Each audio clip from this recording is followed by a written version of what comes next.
Those of us who work in healthcare are intimately familiar with trauma.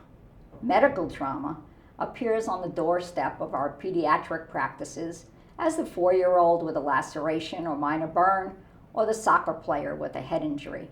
But what of the other trauma?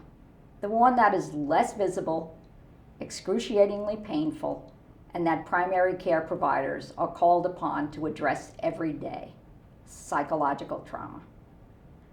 Above the waterline on the emotions that often accompany a medical visit: anticipation, worry, fear, loss, and less noticeable, child abuse or neglect, parental substance abuse, mental illness or incarceration, bullying, poverty or food insecurity. Add the impact of natural and human-engineered disaster, terrorism, military conflict, and the trauma waters get pretty murky. Recent studies indicate that child anxiety and depression are on the rise. As you know so well, validating the presence of trauma can have huge implications in effectively addressing the needs of kids and their families. Trauma-informed care, or a trauma-informed approach, refers to how a practice thinks about and responds to those who have experienced or may be at risk for experiencing trauma. According to the Substance Abuse Mental Health Services Administration, SAMHSA, a care system that is trauma-informed realizes the widespread impact of trauma and understands potential paths for recovery, recognizes the signs and symptoms of trauma in patients, families, staff, and others involved with their system, responds by fully integrating knowledge about trauma into policies, procedures, and practices, and lastly, and most importantly, seeks to actively resist re-traumatization. Looking through the lens of trauma can provide a framework for issues and behaviors that docs and their staff struggle to address on a daily basis. Here are 5 core concepts underlying trauma-informed care. Number 1, universal trauma precautions. Similar to the concept of universal infection control precautions, universal trauma precautions assume that anyone with whom you interact can have a trauma history. With this culture shift in place, the stage is set for a provider to establish rapport with survivors of traumatic events, encourage patients with undisclosed trauma histories to reveal their vulnerabilities, and create a more therapeutic environment for the small percentage of individuals who have escaped life trauma. Number 2, trauma effects are global. As you know, trauma can affect every aspect of a person, including their brain development, self-esteem, cognitive processing, school functioning, and physical health, and is associated with a wide range of psychiatric disorders. And trauma affects relationships. Remember, trauma affects relationships.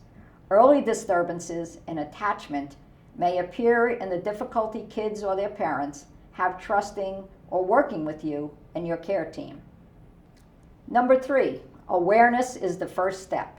Brain science informs that dysregulated behaviors, emotional dyscontrol, and memory interruptions are hallmark trauma reactions.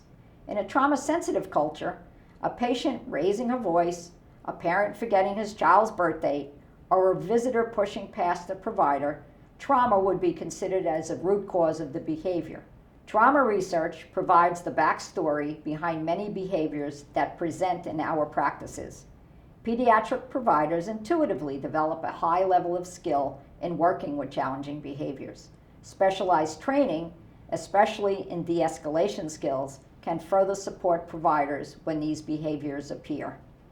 Number 4, there is a reason for hope. No matter how severe, when it is identified and treatment is started, people can recover. The recovery process takes time, often years, and can only truly begin when a person is in a safe environment. Your office is often that safe place. Number 5, care for the provider is essential. Working with individuals who have experienced trauma is typically difficult and can take a toll on the emotional resources of even the most experienced care provider. Hence, it is not possible to truly help others without taking care of ourselves and our fellow team members.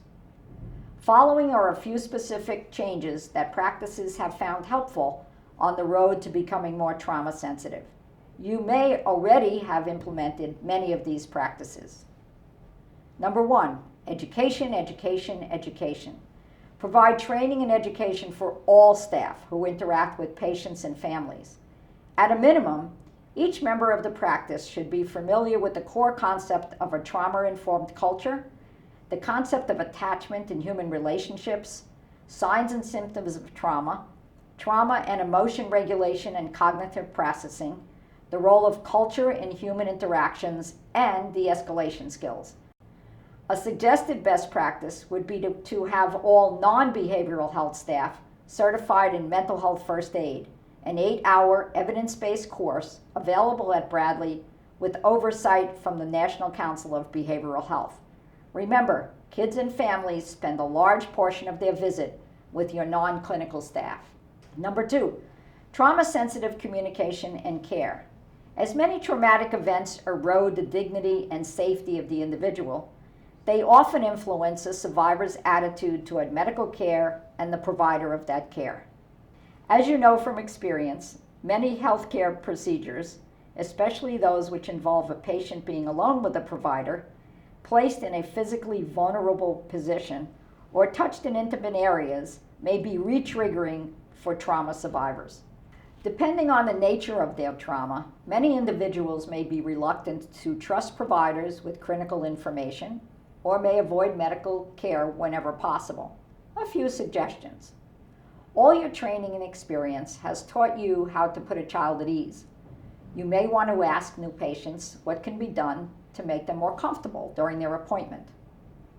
Prior to physical exams, present a brief summary of what parts of the body will be involved, allow the patient to ask questions, and gently solicit input throughout the process. If the situation warrants, you may let the patient know that she can request you to stop at any time. If patient nonverbal behaviors indicate a high level of anxiety, offer the patient ways to signal distress, whether verbally or by raising their hand. Be conscious of kids who are uncomfortable or distressed in an exam gown, or parents who are resistant to having you fully examine their child. Make note to learn more at a future visit. Train staff to routinely make eye contact and use a child's name throughout the visit to calm and engage the patient. Number 3, create opportunities for staff to be more self-aware. Support staff in reflecting upon their own trauma histories to allow them to gain insight into how their past may influence their patient, family, and coworker interactions. All members of the care team should be familiar with the signs and symptoms of vicarious traumatization, professional burnout, and self-care. Bradley and our Employee Assistance Program can provide references, videos, podcasts, and activities in support of wellness. In all aspects of self-care, gentle does matter. Number 4, patient screening. Examine your patient population, setting, and practice parameters to decide if you will screen for current trauma or a history of traumatic events. Will you screen for suicidality, depression, anxiety? Identify family strengths. Time in a single visit is limited, but you will likely have a relationship with this family for many years. Your practice may want to become familiar with the ACE or Adverse Childhood Experience studies.